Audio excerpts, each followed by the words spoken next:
मुहूर्त चिंतामणि संस्कार प्रकरण, संस्कार शब्द का परिचय हम जान चुके थे और संस्कार कितने प्रकार के हैं इसकी चर्चा भी हम व्यास स्मृति और उससे पहले गौतम स्मृति के आधार पर कर चुके हैं। अब कहते हैं कि तत्रैते पुंसः संस्काराः समीचीन दिवसेषु अनुष्ठिताः संतो विहित फलदातारो भवन्ति। यदि समय पर संस्कार हो जाएंगे, जो उनके लिए जितना दिन निर्धारित है करने के लिए उस समय पर हो जाएंगे, तो वो अभिहित फल जो मनोवांछित फल है उसको देने वाले होंगे।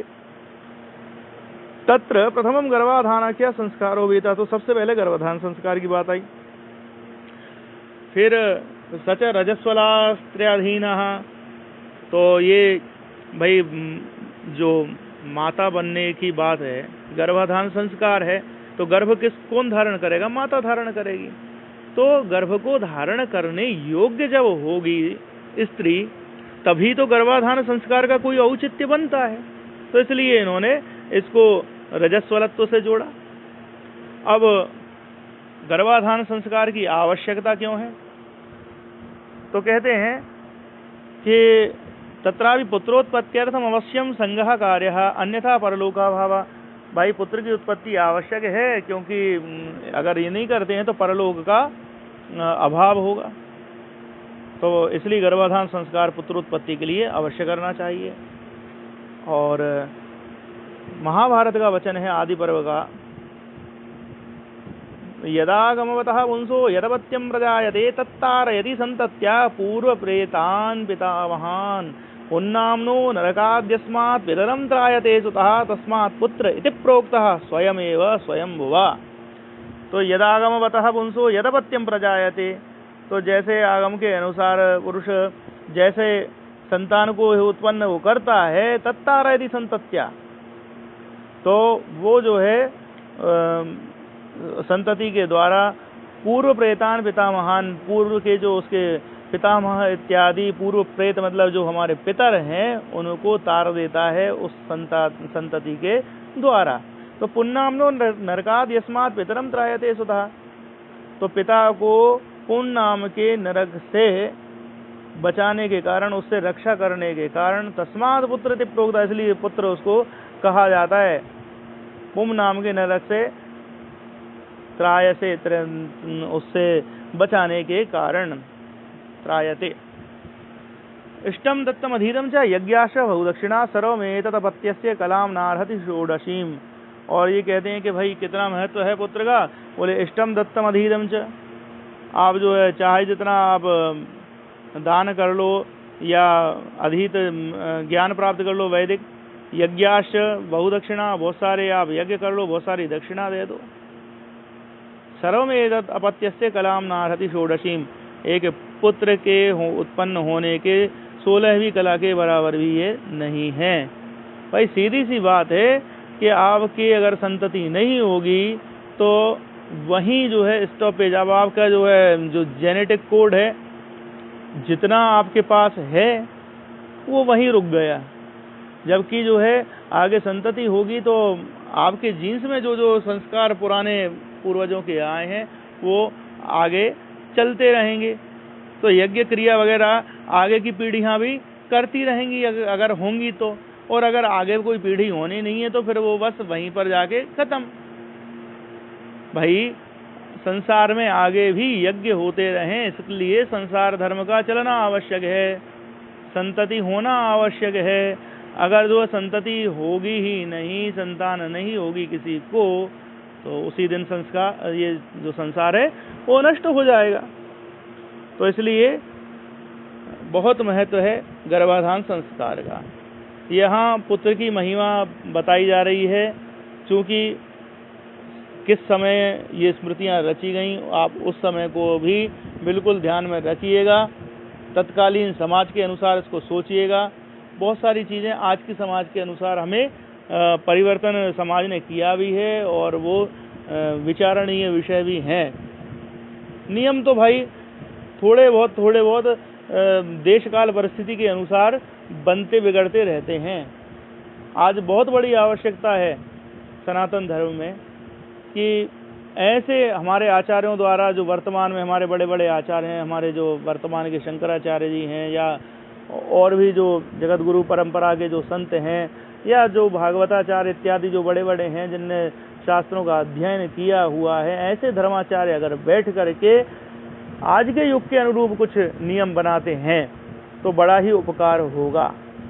पुराने समय ऋषियों ने यही तो किया, उस युग के अनुरूप नियम बनाए। आप उठा करके जब देखेंगे, भले ही कितना ही मनुस्मृति का विरोध हो, लेकिन जब आप मनुस्मृति को उठाकर देखते हैं तो कितनी व्यावहारिक वैज्ञानिक बातें वहाँ हैं। जैसे उन्होंने कहा कि भाई किसी की कोई रथ अगर घोड़े बिदक गए और वो व्यक्ति अगर चिल्ला रहा है, दूर से ही चिल्ला रहा है कि भाई बचो बचो, हट लो हट लो, और इसके बाद भी वो रथ किसी पे चढ़ जाता है तो उसको गाड़ीवान को दोष नहीं लगेगा, क्योंकि वो उसने अपना प्रयास पूरा किया बचाने का। और ऐसे ही अगर सवारी भी वहाँ बैठी हुई है तो, और गलती अगर सारथी की है तो सवारी का दोष नहीं है। ऐसे बहुत सारे नियम आपको देखने में आएंगे, जो कितना सूक्ष्म चिंतन हमारे यहाँ किया गया है वो पता चलता है। अब आगे, आद्यम रजा शुभम माघ मार्ग राधेश फाल्गुने ज्येष्ठ श्रावणयो शुक्ले सद्वारे सत्तनऊ दिवा। तो यह रजोधर्म की बात कि भाई प्रथम रजोधर्म कब हो रहा है, तो ये माघ, मार्गशीर्ष, राधा, वैशाख, क्योंकि राधा विशाखा नक्षत्र का नाम है, और इश आश्विन का वैदिक नाम है, और फाल्गुन स्पष्ट है ही, ज्येष्ठ और श्रावण लिखे ही हुए हैं। शुक्ल पक्ष में, अच्छे वार में, अच्छी लग्न हो और दिन का समय हो तो प्रथम रजोदर्शन ठीक कहा गया है। इसके अलावा आगे के 2-3 श्लोक ये इसी को लेकर के हैं, लेकिन आज इसकी कितनी आवश्यकता है वो एक विचारणीय विषय है, क्योंकि पुराने समय में बाल विवाह होते थे और उस समय ससुराल में इस विषय पर ध्यान दिया जाता था। आज उसका इतना ना कोई देखता। तो एक श्लोक आप प्रारंभ का देखिए, बाकी जो है 2-3 श्लोकों आप पढ़ सकते हैं, लेकिन आज की परिस्थिति के अनुसार वो उतने उपयोगी सिद्ध नहीं होते हैं। अब इसके बाद स्नान का मुहूर्त दिया कि भाई प्रथम रजो दर्शन है, उसके बाद स्नान किस समय में करना चाहिए, तो वो भी आप लोग देखिएगा। अब गर्भाधान मुहूर्त पे हम आते हैं। 5वां श्लोक है, गंडांतम त्रिविधम त्यजेन निधन जन्मरक्षे च मूलांतकम दासरम पौष्टमथोपराग दिवसम पातम तथा वैधृतिम पित्रो श्राद्ध दिनम दिवाच परिघाद्यर्धम स्वपत्नीगमे भानुत्पात हतानि मृत्यु भवनम जन्मरक्षतः पापवम। आपको गर्भाधान संस्कार के समय त्रिविध गंडांतम, 3 प्रकार के गंडांत को छोड़ देना चाहिए। तो नक्षत्र गंडांत, तिथि गंडांत और लग्न गंडांत, इनकी चर्चा हम पिछले अध्यायों में करके आए। जो राशि और नक्षत्र एक साथ समाप्त होते हैं उनके समापन का जो समय है उसको नक्षत्र गंडांत कह रहे हैं, और वही राशियां लग्न के भीतर जब विचार करी जाती हैं तो वो लग्न गंडांत कहलाता है। और तिथि गंडांत में पूर्णा तिथि का समापन, वो तिथि गंडांत है, नंदा का प्रारंभ। तो दोनों ओर की चीजें ले रहे हैं। और इसके बाद फिर कह रहे हैं निधन जन्म रक्षेच, तो निधनम जन्म रक्षात सप्तमम वध ताराम। तो निधन तारा, जो वध नामक तारा है, जो हम जन्माक्ष संपद विविधा क्षेम प्रत्यरि साधका वध मैत्रादि मैत्रा से, उस तारा नाम सदृक फलाह जो हमने 9 तारा पढ़ी थी उनमें 7वीं तारा होती है। तो 7वीं तारा का जो नक्षत्र जहाँ जहाँ आ रहा है, क्योंकि 3 आवृत्ति लेंगे नक्षत्र, तो 3 कुल नक्षत्र निधन तारा में होंगे। हम यह भी पढ़ के आए कि भाई पहली आवृत्ति का ज़्यादा खराब रहता है, सेकंड आवृत्ति में ये थोड़े कम होते हैं, और तीसरी आवृत्ति में उतने ज़्यादा दोष करने वाले नहीं होते। तो आपको निधन तारा जो भी है आपका उसको छोड़ देना है। इसके अलावा जन्म नक्षत्र को भी छोड़ना है गर्भाधान में। मूलांतकम, मूल नक्षत्र को, अंतक भरणी नक्षत्र यम का नक्षत्र है। दासरम, दसर का नक्षत्र अश्विनी। पौष्णम, पूषा का नक्षत्र। अथ उपराग दिवसम, तो ये सब छोड़ने वाली चीज़ें चली जा रही हैं। और इसके बाद जो है उपराग दिवस, तो उपराग दिवस किसको कहेंगे? उपराग मतलब ग्रहण, तो जो ग्रहण का दिन है उसको भी छोड़ दो। पातम तथा वैधृतिम, पात व्यतिपात महापात इत्यादि जो इनकी बात है, और वैधृति योग इनकी बात है, ये सब खराब है, इनका समय छोड़ देना है।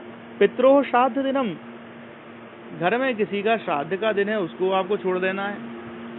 परिघादि अर्धम, और परिघ जो योग है उसमें उसका, या परिघ जो दुर्मुहूर्त है उसमें पहला आधा भाग, परिघ का प्रथम अर्ध भाग वो छोड़ना है। और भानी उत्पात हतानी, और जिन नक्षत्रों में रहते हुए कोई उत्पात हुआ उन नक्षत्रों को 6 महीने के लिए छोड़ने की बात हम पहले पढ़ के आए हुए हैं, वो चीज़ यहाँ पर भी करनी है आपको। मृत्यु भवनम जन्म रक्षतः पापम, और अष्टम भाव की जो बात है, मृत्यु भवन मतलब हमारी जन्म कुंडली का जो अष्टम भाव है उसकी राशि को आपको छोड़ना है, वो जो है गर्भाधारण कालिक लग्न ना हो। जन्म रक्षतः पापभम, तो यहाँ जन्म राशि से मृत्यु भवन की बात कर दी। और पापभम, पापग्रह का नक्षत्र, यहाँ पापग्रह की राशि अर्थ लेना चाहिए।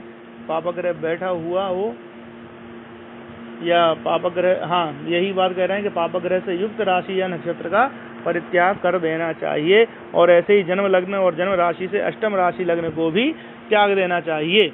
तो ये सारी चीजें मना ही की गई गर्भाधान के लिए। कारण क्या है कि आप जैसे पूर्णिमा, अमावस्या, संक्रांति वगैरह इनकी बात भी आगे देखने में आएगी। तो इन सब में अगर करते हैं तो कहीं ना कहीं संतान की अंग विकृति जैसी उसकी समस्या उसको देखने में आती है, इसलिए इनको बचाने की बात कही गई है। भद्रा षष्ठी पर्व रिक्ताश संध्या भौमार्कार की नाद्य रात्रि चतस्रः गर्भाधानम त्रित्तरेन द्वर्ग मैत्र ब्राह्म स्वादि विष्णु वस्वम्बुपेसत। जो भद्रा है, वृष्टि नामक कर्ण, उसको छोड़ना है। षष्ठी तिथि को भी छोड़ देना है। पर्व की तिथियों को, रिक्ता तिथियों को भी छोड़ना है भाई। पर्व की तिथि जो पूर्णिमा अमावस्या की जो चर्चा में कर रहा था वो हो गई। तो संध्या काल को भी छोड़ना है। देखिए संध्या काल गर्भाधान के लिए नहीं है, इसमें तो हिरण्यकशिपु और हिरण्याक्ष की कथा और रावण इत्यादि की कथा अपन ने सुनी होगी। भौमार्कार की, भौम स्पष्ट है मंगल, अर्क सूर्य है और आर की शनि है। तो इनके बारों में मतलब पापग्रहों के बारों में भी अच्छा नहीं बताया। आद्य रात्रि ही चतस्रः, और जो ऋतुकाल की जो रजस्वलत्व की जो प्रारंभ की 4 रात्रि हैं वो भी गर्भाधान के लिए अनुचित हैं। गर्भाधानम त्रि उत्तरेन्दु अर्क, 3 उत्तरा में, इंदु चंद्रमा के नक्षत्र मृगशिरा में, अर्क सूर्य के नक्षत्र हस्त में, मैत्र मित्र के नक्षत्र अनुराधा में, ब्राह्म ब्रह्मा के नक्षत्र रोहिणी में, स्वाति नक्षत्र में, विष्णु के नक्षत्र श्रवण में, वसु के नक्षत्र धनिष्ठा में, और अम्बुप वरुण के नक्षत्र शतभिषा में, इनमें गर्भाधान सत शुभ कहा गया है। तो गर्भाधान के लिए कौन से नक्षत्र शुभ हैं इनकी चर्चा की गई है। और इसके बाद लग्न बल को बता रहे हैं। केंद्र त्रिकोणेषु शुभैश्च पापैस्त्रयायारिगैः पुंग्रह दृष्ट लग्ने ओजांश गेब्जे च युग्म रात्रौ चित्रादित्या शिशु मध्यमम स्यात्। केंद्र त्रिकोणों में शुभ ग्रह होने चाहिए, पापग्रह त्रिषणाय में हो, और पुरुष ग्रह उनकी दृष्टि लग्न पर हो रही हो। ओजांश के अब्जे, जो ओजांश, क्योंकि विषम राशि जो पुरुष राशि कही गई है, तो विषम राशि के नवमांश में चंद्रमा हो और रात्रि युग्म हो।